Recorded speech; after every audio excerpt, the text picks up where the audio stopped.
Still going live. Right, let's see.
We've got a few seconds to go, I think.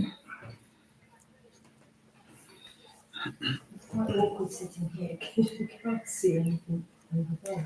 I'll put this down in a minute. I'm just strangely gloomy over that side. I'll just look at the time.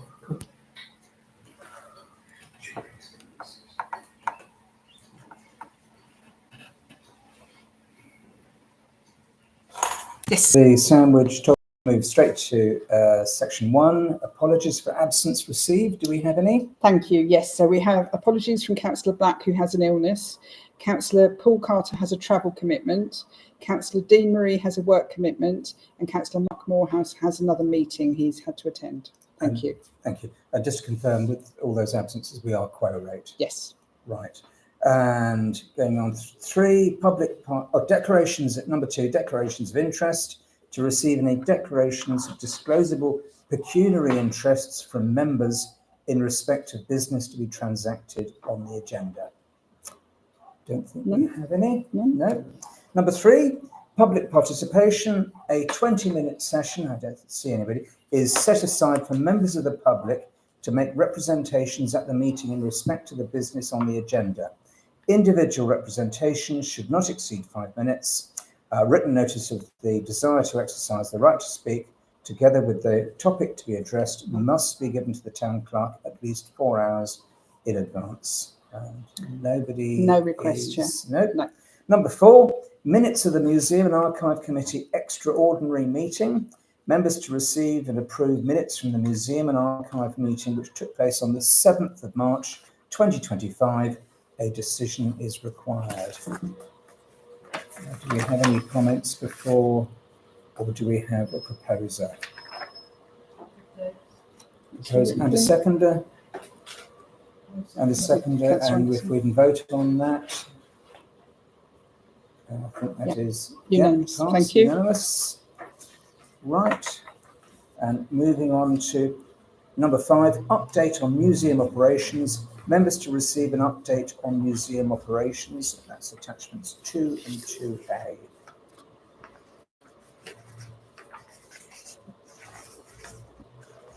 And can we have any comments on this at all from anybody? And Councillor Anderson? I was wondering, the winter figures look relatively bad in terms of comparison to the previous year, and I wondered whether the museum manager had any thoughts to why that was. So is this January, February, and March? Yeah. Yeah. I think 2024 is actually when the Leave to Loud exhibition was in downstairs, I believe, around that time. And then also the there was an event, the Medieval Centre had an event, and we also had a small temporary display in relation to that. So I think actually what it is really is that last year figures were quite a lot higher compared to this year. So they were sort of higher compared to previous years.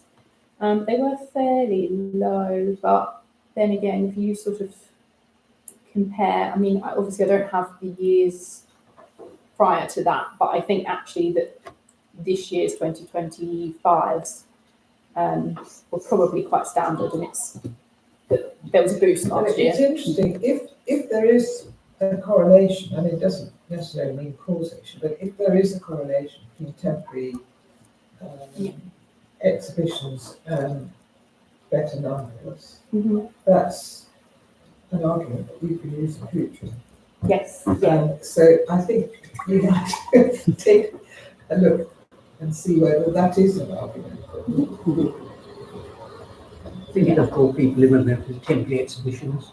Sorry? I think it does draw people in when Well, it seems to be the case from what you said. Yeah. So, but what I'm suggesting is that we take a closer look and see whether you can actually make that argument. Yeah. The usual argument for temporary exhibitions is that more of the collection is being displayed that perhaps isn't usually displayed. So the people who have visited once, maybe twice, are more likely to come back again. So you get an increase through repeat visits, which is a key kind of issue, I think, in the museum. I know from our visitor data, most people that visit, I think, have not visited before. And quite a few people, which we've talked about before, visit from the local community. So actually, if we have new things for them to see, they would probably come back as repeat visitors. But I can have a closer look at the other exhibition data. But it may be that, in particular, the Leap Land exhibition attracts people from further afield. It's just Yeah, and most if you of could find that from the data, that would also be interesting. most of our visitors are from further afield anyway. Yeah. So they usually, I think, outside of the county, and then a lot of people from abroad as well. So I think that is the majority of our visitors anyway. It'd be worth having a look because it is quite striking how different places are. Minus 471 in January 2025, and as I remember it, it sounds as though I'm talking, because I have an interest, a particular interest in the Leap Land exhibition. It doesn't, because it was in January 2024. It does look as though it might have a real quite Positive. Yeah, it probably did. Yeah. I know we shut on Mondays and Tuesdays, but we seem to get a lot of visitors in the town off the cruise ships at Dover.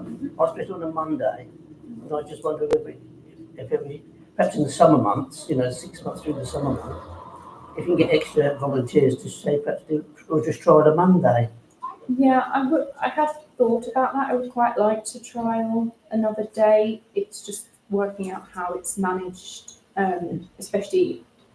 You'll see later on. It mentions volunteers, which you will know anyway because you get my emails. But I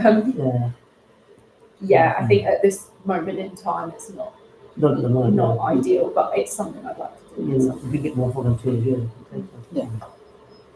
Any other comments from anybody? If I can have somebody to propose.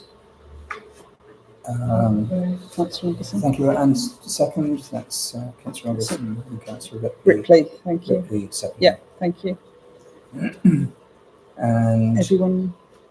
Sorry. Vote on that. Sorry. Yeah. Thank you. It's not enough just to propose. And that's unanimous. Thank you. And number 6, accreditation report return. Members to receive a report regarding the museum's accreditation return. That's attachment 3. And that is, that is over to Millie. Thank you. So our application has been sent.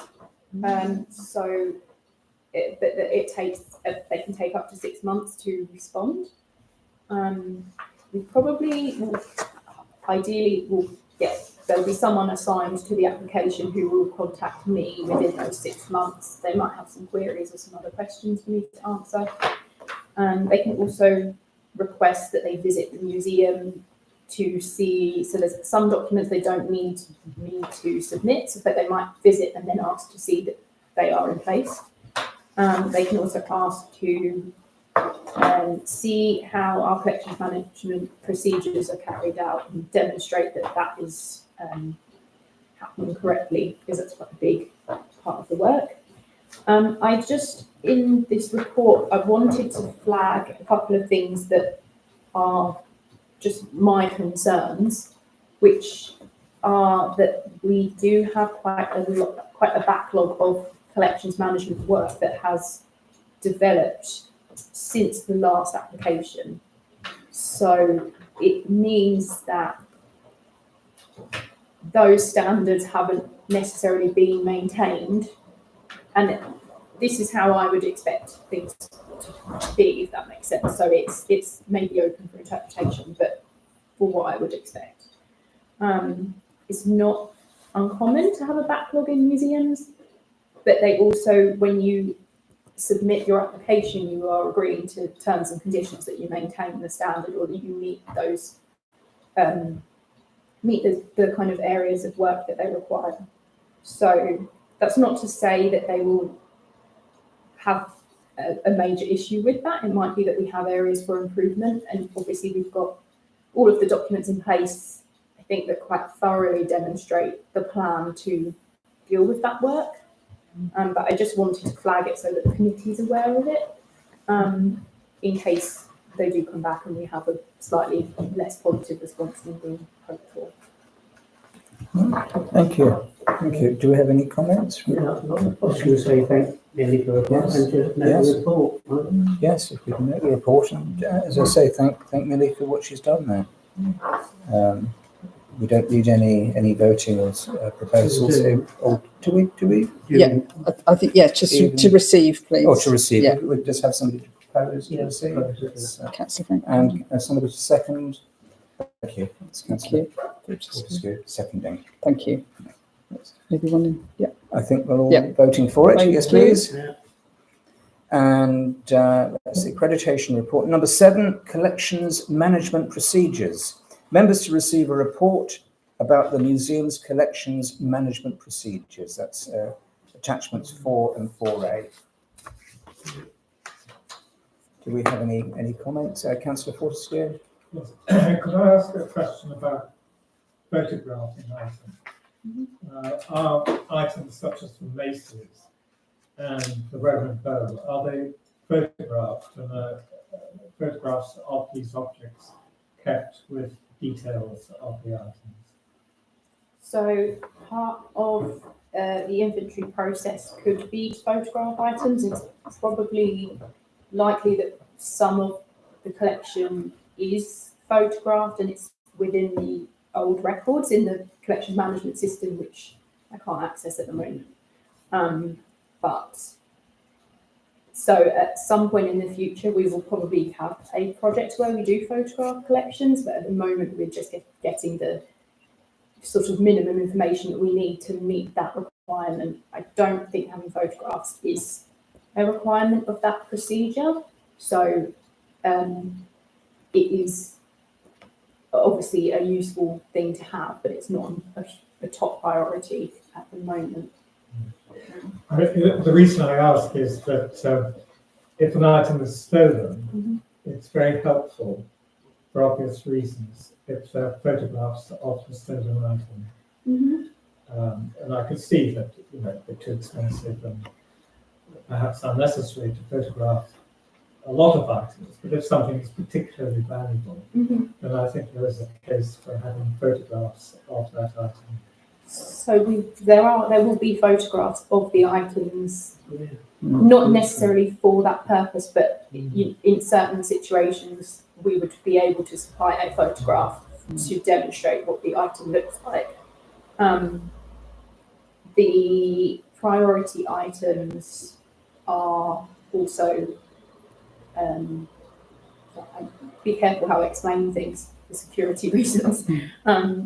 They are also kind of noted more specifically in insurance information and things like that. So they are likely to be specifically valued and assessed by someone as well. So. Thank you. Thank you. Yeah. Do we have any other comments on this one, Councillor I just Robertson? wanted to add Yes. a sort of footnote to Councillor Fortescue's comment, and that photos are very useful in promoting the museum. And, if we can show that we've got some really lovely and fascinating things here, as part of our really nice photos. Yeah. So social media, I do try to share photographs of things. I think I do agree with you, but that's a big project that again is just not, there isn't the capacity to do that at the moment. And the work that we're doing, especially with the collection, is the main priority. It's the work that the Arts Council are going to have concerns about if they're concerned about anything. So it's getting through this process first and then starting to consider these other ideas. I was in the museum earlier on and checking the tours, he said they're doing a promotional video and they're filming in the museum tomorrow. Yeah, so they'll be looking at yours, everything. So if you're about, I'm not sure what time the town clerk would probably know, so perhaps you Yep. come down and get yourself in the video. Yes. I'm not sure what time is Do coming. we have a time rough? I don't think it's been fixed. I think it's a period between 10 and 11:30, so I'm not sure when. Yes, yes. Perusing your things in the courtroom. Right, if we can have a proposer Yeah. and a seconder to note this, and a seconder. It's Councillor Franklin proposing, Councillor Fortescue seconding, Thank you. and it is unanimous. Yes, thank There you. we go. Thank you. And number 8, museum signage. Members to receive a report about the museum's external signage. Attachment 5. And that's it. I think Millie again. Yeah, just basically the response from DDC about signage for the museum. I summed it up here anyway, but the response currently is pretty much that we stick with the current signage that we have. I've put a couple of suggestions here.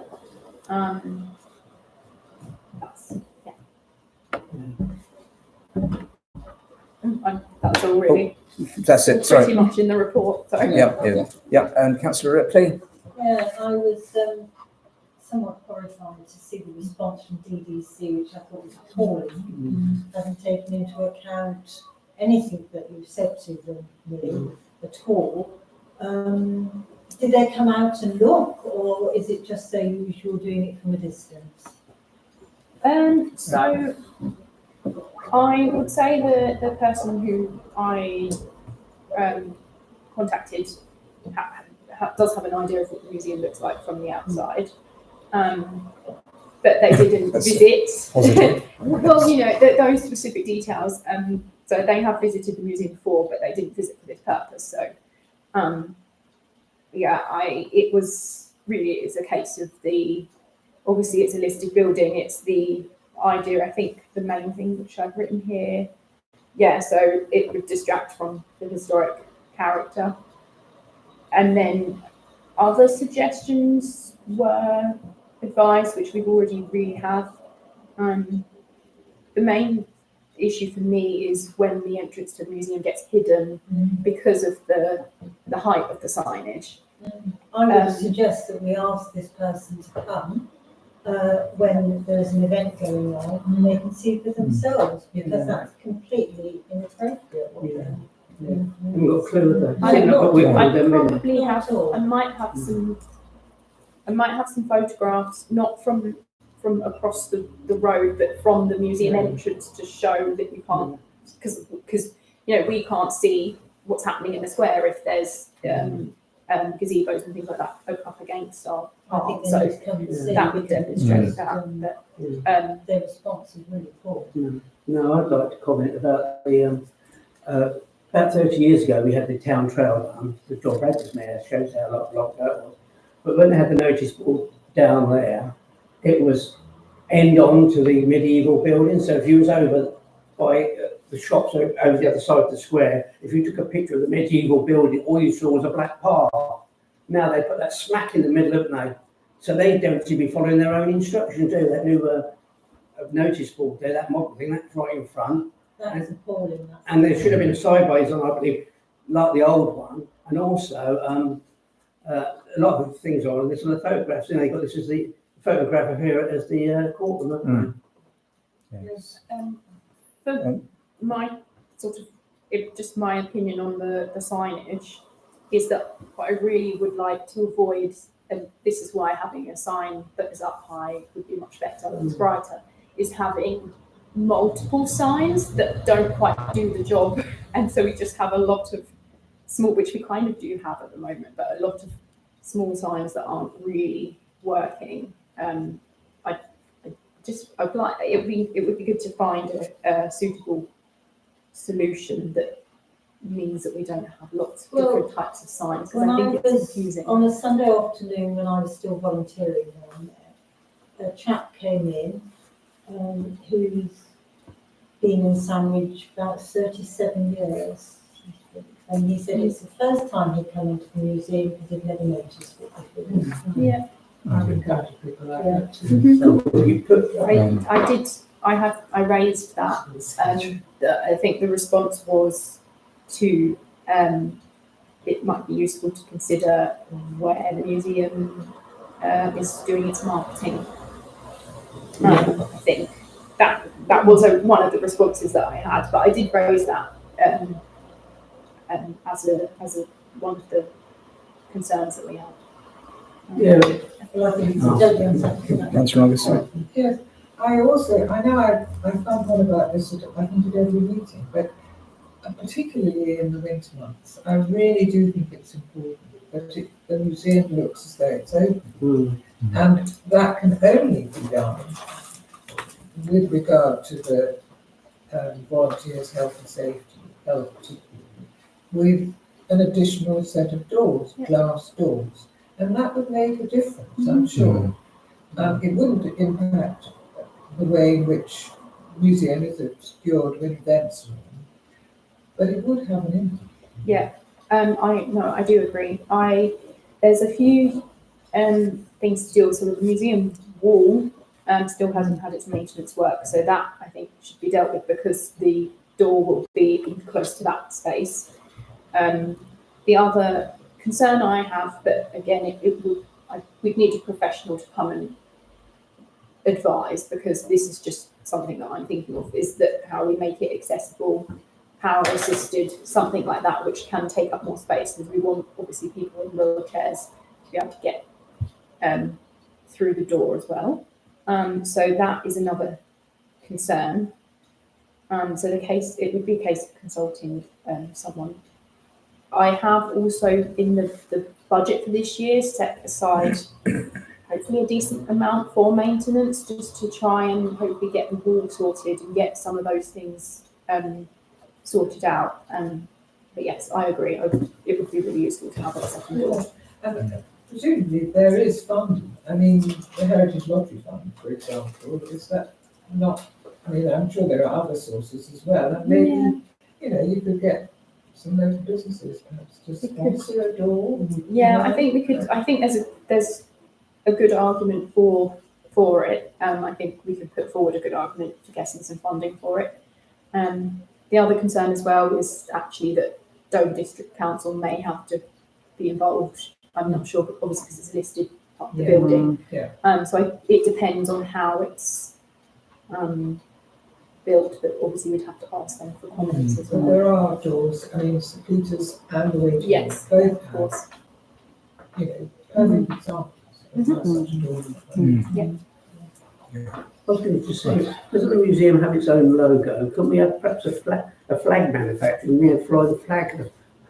300 years as a year, it's empty, isn't it? Barren. Let's put on a flagpole, and fly the flag. About 6 times a year. Because it cost a fortune to get it repaired. It'd be nice to have a flag up when the museum's open. Yes. And with regard to the door or the glass door or protection there, is that something that this committee can assist with, or is it something that you would leave on from the start? I think I can lead on that to start with. I still think the wall is the first step, because I had thoughts about what we would use the wall for, and then obviously if the door impacts on that, then we need to consider how it, and we can't install a door if it is going to affect the wall, because the wall is not in presentable state, and we actually probably need access to it in case we get any further issues with water. So there's a few pieces that need to be sorted out. I think the wall first, and then contacting some companies to see what could be done to get an idea of the work and cost, and then looking at how much money is in the budget and external funding. I think that would be the process, so it probably will come up at a future meeting. Yeah, thank you. Right, can we vote to... Oh, sorry, Councillor Fortescue. There is a small commercially produced map of Sandwich for visitors. which I've seen, but I can't remember whether or not it indicates where the museum is. The campus. Sorry? It's a campus map. Yes. Yeah. Does it indicate where the museum is? Can't remember where I Yeah. can visualise. Is that the one where the trade is, the new one? That's the next edition should. Yeah. That should be. So it seems to me that foreigners are able to find out about the museum, Yes. and local residents They Google it. perhaps Yeah. not. That could easily be another issue of they've been when it opened, when it was refurbished, and haven't been since because it hasn't changed. It could be that. Obviously, there are some people that the idea of a museum is just a barrier to them, and they haven't been interested.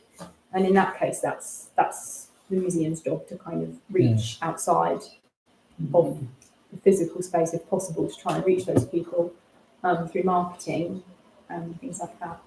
Yeah. Yeah, and I think also perhaps people who are visiting for a weekend do more research into what they should go and see. Yes. Yeah, because I was in the museum the other Sunday, and a lady come from Oregon, apparently a descendant went over on the Hercules, so there's quite a interest in America, tracing their forefathers, so that could be an extra thing, couldn't it, Yes. Let me get everything sorted out and online and new systems. Yes, in there. Any other comments? Can we have a proposer Yeah.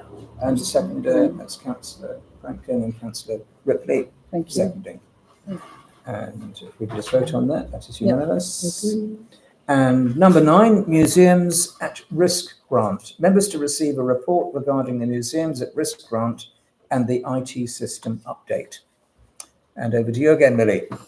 Yeah, this is just a quick update that there were some delays, but we have received our funding now for this work, and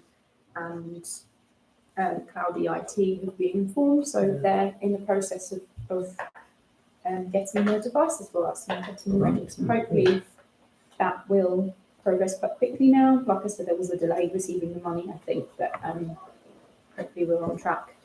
And we'll have some new IT systems for the museum soon that are updated and much better connected to each other. Thank you very much. And Councillor Anderson? Yes, you mentioned in a previous discussion at this meeting about your inability to access previous records, which I have to say I find very disappointing. I mean, can you tell us what the problem is and whether it can be resolved? So I can access them, but I cannot access them through our CMS, which is the collections management system, the software, because the server died. And so I have got the data because I took it off the server. It's also on an external hard drive that was attached to the server. So we have got the information. I can't access it through the system that it was put onto. I probably can access it in other ways, but part of the process that we're doing inventory for is because that information is not really adequate to meet the standard. So Okay, so it's unimportant. it's not a major accessible hit. when it will be used. It's not, we haven't lost a huge amount of information. It's just, Any other comments on this? If we can have a proposer. And no, that's Councillor Frank. Are you? And seconding Councillor Anderson and voting, that's again unanimous. Thank you very much. Right, if we can go to number 10, date and time of next meeting. Oh, yeah, sure. It is a short one, isn't it? It's not, don't blame me. No, I think others. So date and time of next meeting, Wednesday, the 23rd of July, 2025 at 6:30. Meeting closed. And meeting closed at 6:59. Yeah. Thank you. less than half.